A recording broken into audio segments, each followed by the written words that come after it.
coronavirus took away a lot of my competitions and all of that, which was very sad since it was my last year. I'm a little worried about the impact this will have on my future plans, so I'm really trying to work on being flexible and creating alternate paths. High school and college are years of great memories for many young people. It's a time of friends, experiences, and activities. For high school seniors, the year is filled with special events like prom, decisions about their future, and of course, graduation. For many college seniors, it marks the end of their formal education years and the beginning of their professional careers. Welcome to the class of 2020, moving forward. I'm Dr. Dave Myers. This school year has been different for parents, educators, and of course, students. COVID-19 caused a school year unlike any other. The pandemic erased prom, spring sports, and other activities. Even graduation ceremonies were canceled for many. It's been a memorable year for different reasons. So how have high schoolers and college students coped?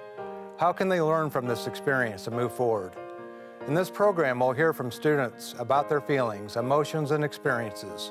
We'll bring in a school counselor and a mental health professional to reflect on the impact of this school year and what tools are available for students and their families to move forward. Stay tuned for the class of 2020 moving forward. Let's start with some video clips from students from around the country and the state about some of the experiences and emotions they've had over the last several weeks. I feel that there is a gap in our friendship and relationships that is usually filled with in-person interaction. I'm an overthinker, and being stuck in my house has made me feel like I'm trapped inside my own head. I have a large family, so we would have liked to have a larger celebration. We ended up doing something small instead, and I still had a really special day. And so I was busy from early in the morning to very late at night, and I was just go, go, go. And to go from that to absolutely nothing and just sitting at home all day has been really quite the interesting challenge. I actually really like it because I get to work at my own pace. I can't stand it. It is extremely boring and time consuming. There's so much doubt in my mind that I'll get to finish school, my senior year of high school, but that really doesn't matter. That people are dying. This whole pandemic thing still feels like a nightmare. Like, it doesn't feel real. Like, it's like we haven't woken up from it yet. I'm probably most concerned about returning to normalcy, as people say. That is like a very, very scary thing. This pandemic has impacted all of our lives, especially the class of 2020. But let's meet our panelists. Dr. Nancy Kelly is on the faculty at the University of Nebraska at Omaha. She's involved with intergenerational efforts on mental and behavioral health. Dr. Kelly is on the National Alliance for Mental Illness and the Nebraska Family Support Network Board of Directors. Saisha Adhikari is a senior psychology public health major at the University of Nebraska-Lincoln. She is a member of ASUN, the Student Government Organization, and the Student Health Center Board. Corey Farley is a school counselor at Grand Island High School. She was a classroom teacher for 10 years with a master's degree in counseling, has been a school counselor in Grand Island for the past 4 years. Thank you all for joining us. Ms. Farley, let's start with you. In what ways have you seen this pandemic impact high schoolers? Well, I would say, my students started out pretty positive, and by week 3 or 4, I started noticing a big difference, starting to lose hope, being less motivated, worried, lots of questions. And a big thing that I noticed is school is the only structure for many of my students. And so I started seeing it in the community too, police officers kind of stepping in and playing the role that school and the structure of school had provided. And so definitely saw it in the community. And then just social media wise, I deal with a lot of social media issues. And before we were into it too far, I was a little worried that I would be dealing with more of that. But I did see more positive social media interactions. So I was pleasantly surprised by that. As far as school goes, the teachers did definitely have to change their hours because my students' sleep cycles were way off.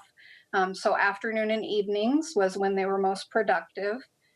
And I would say that, just from my athletes, the depression and anger that students normally would let out by playing sports, the athletes definitely struggled with that. So, on a good note, though, students do appreciate more, and I think they'll appreciate more in the future. Okay, thank you. Saisha, are these some of the same things you've seen in your peers at the college level? Yeah, for sure. I think with college students, there's a lot of frustration at first because everything happens so fast. We went to class on Wednesday, and then Thursdays when we found out that we were shifting online. So a really fast time around, and a lot of seniors didn't know when their last time in classes would be, or last time meeting friends, going to formals, dances, social events. So I think there's a lot of anxiety around what's going to happen next and how the new normal will look like. I know that seniors, for sure, they didn't have their closure at all. So they'd had to deal with how to make sure they still get those final senior moments. And then now for the freshmen, sophomores, and juniors, we want to know what fall is going to look like, because now we're back on campus. However, it's never going to look the same again. And just all these traditions that we're going to miss out on that truly made the Nebraska experience what it was. I think that's what's causing a lot of frustration among students. Yeah, thank you. Dr. Kelly, while this is a new experience for all of us, are these things you are hearing about seem like logical reactions? Absolutely. I think anything right now is logical or normal even. None of us have experienced anything like this before, so there's no playbook on how we should, react to something like this. And so none of us really knows what to do. So in that way, we really are not alone, and we are in this together. That's sort of the rhetoric that we're hearing. And I think that holds very true. People right now are experiencing a lot of loss and grief. They're experiencing the loss of all that they've known, and whether that's, their daily routines and structure, the way in which they interact with their friends and their peers and their families, all of that is changed. And like Saisha said, it's changed very abruptly. But it's also the loss of things that we were looking forward to and kind of grieving those losses. And so the things that we've been in, that young people have been anticipating, not just this school year or whatever, but their entire lives. So things that were mentioned earlier, for high school seniors, the loss of prom, or, senior honors nights, or senior skip days, or whatever those kind of rites of passage experiences might be. And for college students and high school students, graduation, those are major milestones in people's lives, and anticipating that and then having the rug, so to speak, pulled out from under them, and not having preparation or knowing how to react to those losses really impacts how we grieve and look to plan for our future.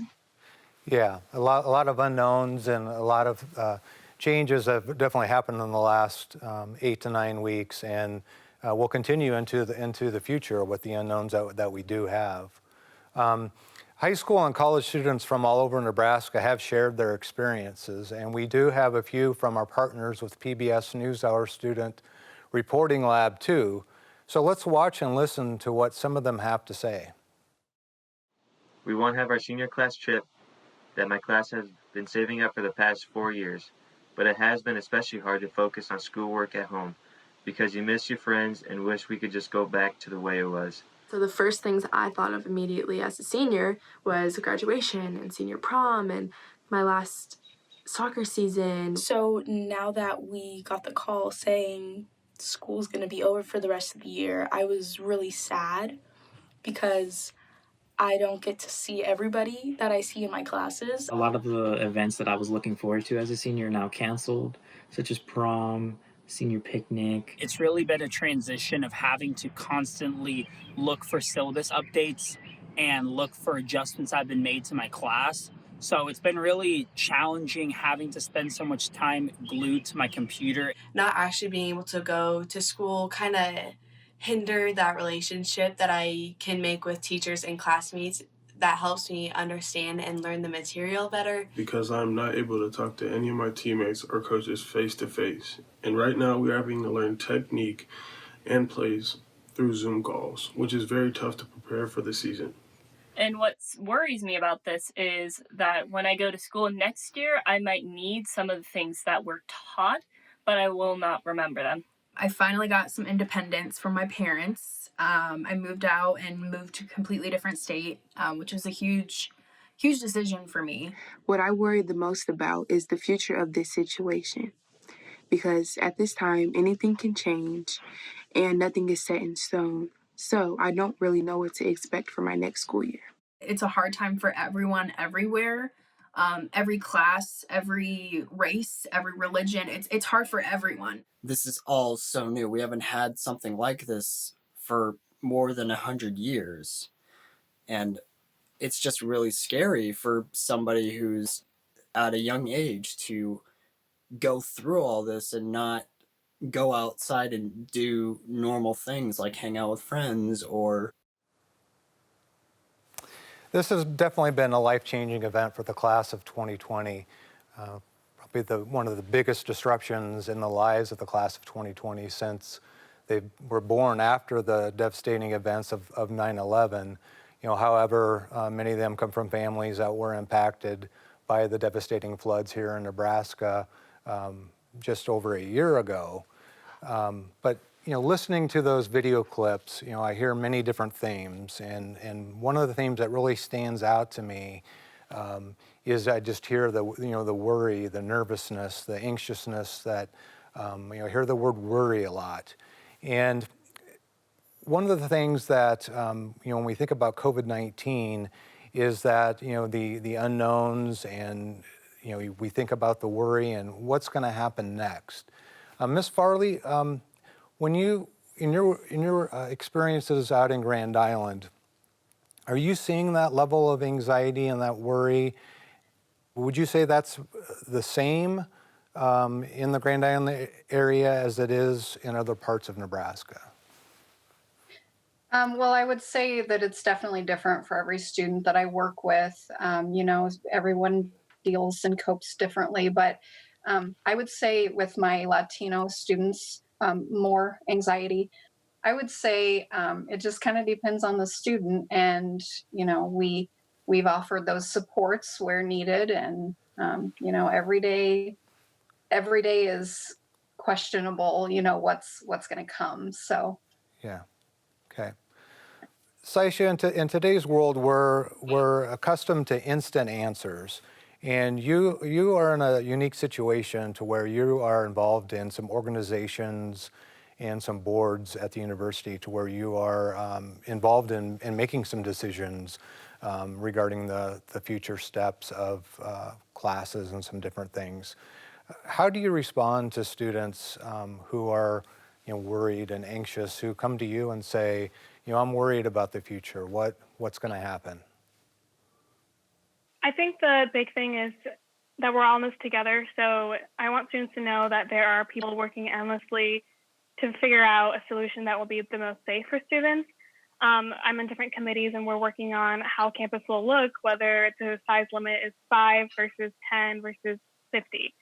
So telling students that we're working, it's a slow step, but we're all in this together. It's very universal, and kind of to ease their nervousness, pushing the resources on campus. So advocacy for mental health resources, therapy, counseling, and psychological services, they're all still out there, and there are still ways to get connected virtually with each other.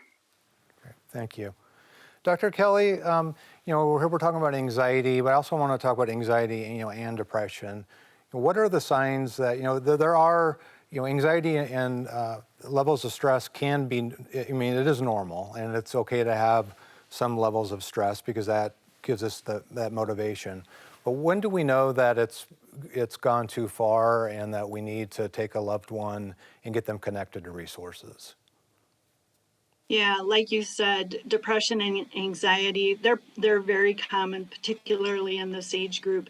And even, for probably the most well-adjusted person, something like COVID-19 has kind of triggered some depression and anxiety for folks. So anything related to, the experiences as a direct result of the pandemic that have sort of brought people or exacerbated people's feelings of isolation or, boundary issues or being disoriented to time and a sense of being overwhelmed or out of control. They're just being exacerbated by this. So for people who maybe have a history of depression or anxiety, or who maybe don't have that history but are starting to show signs, what we're looking for are, an increase in worry and kind of dwelling on fears and feeling overwhelmed, and an increase in not just the frequency but the intensity of depressive symptoms, maybe crying more often, crying excessively, having a greater inability to focus or concentrate on activities or something that they have to attend to, which for a lot of young people this age, that's led to decreased academic performance. Again, even for those who previously may have been well-adjusted, we have seen some decreases in that academic performance. And with kind of this forced social and physical distancing, it's kind of exacerbated what we often will see is an increase in social withdrawal and isolation.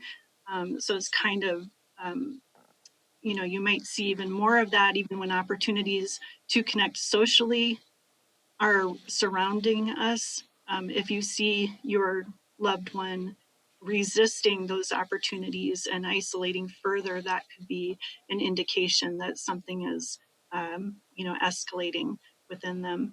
Having more of a sense of hopelessness or helplessness is another sign of increasing depression or anxiety, and feeling out of, like they don't have control over anything, and to the point of maybe being paralyzed by that sense of being overwhelmed or out of control. You might also see sudden changes. I think Corey mentioned something about people not having a typical outlet to express their emotions, whether it's anger or something. And when those outlets are removed, you might see an escalation in disruptive behaviors or escalation of anger or other atypical behaviors that you might not have seen previously. So noticeable changes in young people's personalities. You might also see changes in sleep patterns or difficulties sleeping, or eating, kind of those basic things, the sleeping, the eating, weight gain or weight loss, and also unhealthy coping skills. So, with young people during this stage of life, they're already susceptible to a lot of experimentation and kind of trying different things to cope with stress or pain or major life transitions. So they sometimes will go down the path of drugs or alcohol or self-injurious behaviors or risky behaviors, impulsive behaviors. So if you're seeing more of those kinds of signs, it's probably an indication that there's something more significant happening. Okay.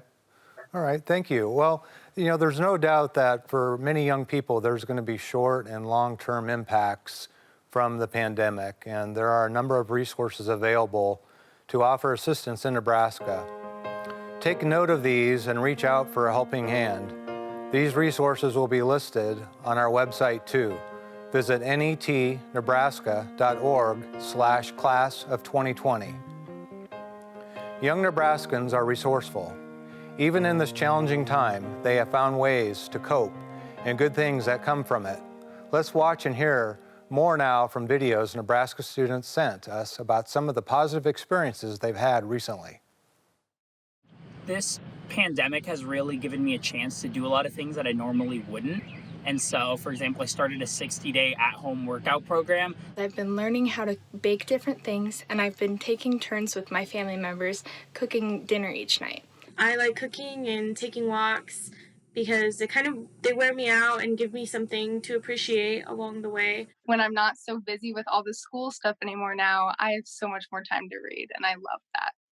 A lot of what gets me through this is playing all of my instruments, so like my guitar and piano and drums and stuff. I have been able to sit down and really take care of myself, not only my mental health, but my physical health as well. I never was one to work out a bunch. One of the main ways I find joy is by FaceTiming and house partying with my friends. This allows me to still see their faces and hear their voices, although I cannot be with them in person. Seeing everyone from my school and from my classes come together to still communicate, to start Zoom meetings, to do FaceTime homework calls together was a really, really cool thing. I've been able to learn a bit on the ukulele and to continue learning sign language. Although this quarantine has been tough on all of us teens, I think it's important that we recognize the opportunity that we have to find joy in new places. I've also seen a lot of people come together and talk about mental health and be there for other people and help people out in this time. I've been very inspired by things that I've seen on social media, whether it was a message that I heard or just a positive post that I've seen, just people spreading positivity and having hope that we can work through this time together. When this quarantine thing is ended, I feel like we will realize the true value of in-person, human-to-human interactions with each other, and that will help further our friendships and relationships with those around us. But it's brought my family closer together. I feel like I've been able to connect with my friends more through apps like Zoom and, being able to have that time to really interact with them. So what we can all take away from this is that we can choose to look at the things that are being taken away from us, or we can see what opportunities we have in this situation. Research shows that any of us who are more connected with friends and family are less likely to have mental health or emotional problems. We commend these young people who have found ways during the pandemic to find good things to do for themselves and others. Ms. Farley, you were telling me earlier about some 6 specific questions that you ask students to help them find positive ways to cope. Can you share those questions? Yes, I found a really useful checklist that my students have really benefited from, and I have benefited from. The first question is, and I encourage people to use these every single day, even after we're out of this situation. So just asking yourself, what am I grateful for? Who am I connecting with today? Because we know that those connections are so important. What expectations of normal am I letting go of today? How am I getting outside? And how am I moving my body? There's a mindfulness site that I use a lot, and I've just been, encouraging my students to do the mindfulness activities and relaxation apps, and this checklist has also been very helpful. Great, thank you. Those are some tips I think that all ages can use. Those are some really great, some great questions. Saisha, are there any particular things that, some specific tips that you found or some things that you've used to cope that have helped you and your peers? Yeah, I think what I've used is going to different seminars and taking new classes and watching TED Talks. I know a lot of Ivy Leagues like Harvard and Yale, they have these online courses that are free for students, and you can get a certificate in different languages. I think this is a time where we can really push ourselves to educate each other and learn new things that we wouldn't have otherwise. So I say definitely utilize these resources that are out there. Dr. Kelly, what are some steps that adolescents can take to learn from this experience, to carry them forward into the next stages of life? So I think that some of the things that they can learn from this and take with them forward is to be flexible and to kind of think outside of the box and to not be afraid to explore alternatives to what they maybe had in mind at first, having a plan A, a plan B, a plan C, kind of trying to have, those different schemes in your mind as to what your opportunities are and having something to look forward to. I think I just want to piggyback too on what Saisha and what Corey were saying is to get through this and to get to that point where you can move forward, you really want to still find a way to have structure and routine in your daily life and to not lose the things that you have been interested in up to this point, but also be open to exploring other interests that maybe you would like to pursue. And utilizing those skills to do that is going to help people to be successful as they move forward at this time. Absolutely. There's a lot of things that, we have learned, and we hope that folks learn from the tips that we've talked about today. Well, thank you, panelists. We want to show you some more resources available to offer assistance in Nebraska. So take note of these and reach out for a helping hand. These resources will be listed on our website as well. Visit netnebraska.org/class of 2020. We hope you have found this program helpful. All of us are experiencing something we haven't before. If you need help, reach out. This will end someday, and we want you to know there are all kinds of people and resources available to help you in the meantime. Find the complete list of resources, additional student videos, and watch this program again at netnebraska.org/class of 2020. Also find it archived on the NET Facebook page. I'm Dr. Dave Myers. Thank you for joining us, and take care.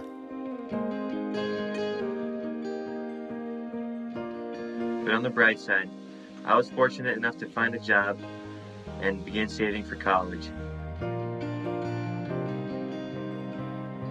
I'm reading more, spending more time with my family, so I can't complain about that.